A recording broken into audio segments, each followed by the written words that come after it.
हर हर महादेव सभी को।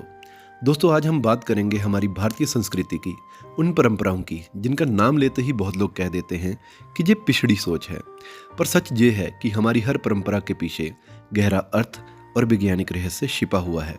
आज का विषय है सिंदूर और मंगलसूत्र। आखिर इनका क्या महत्व है?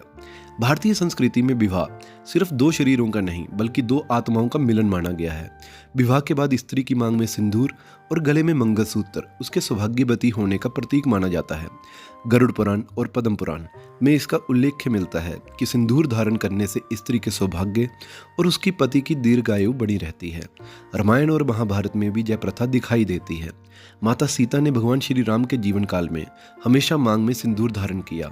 जहाँ तक कि एक कथा आती है कि माता पार्वती जी ने जब शिव जी से पति की लंबी आयु का रहस्य पूछा तो शिव जी ने कहा, जो स्त्री मांग में सिंदूर धारण करती है वह अपने पति की आयु का व्रत करती है।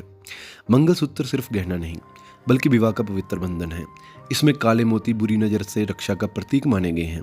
मंगल का अर्थ है शुभ और सूत्र का अर्थ है धागा, यानी शुभता का सूत्र। दक्षिण भारत से लेकर उत्तर भारत तक इसकी परंपरा हजारों वर्षों से चली आ रही है।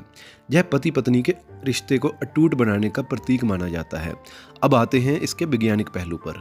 सिंदूर में पारंपरिक रूप से हल्दी, चूना और पारे यानी कि मरकुरी का मिश्रण होता है।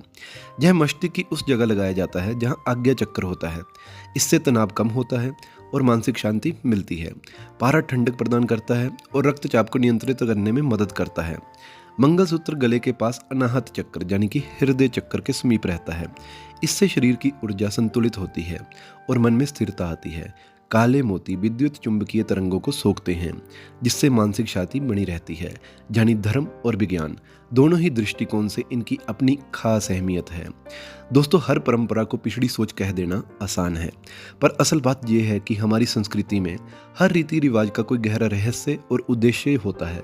सिंदूर और मंगलसूत्र सिर्फ परंपरा नहीं बल्कि आस्था, प्रेम और सुरक्षा का प्रतीक है।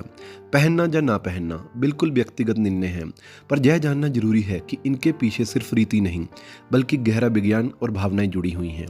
तो आइए अपनी संस्कृति को गर्व से समझें और दुनिया तक इसका संदेश पहुंचाएं। जय माता दी, जय श्री राम।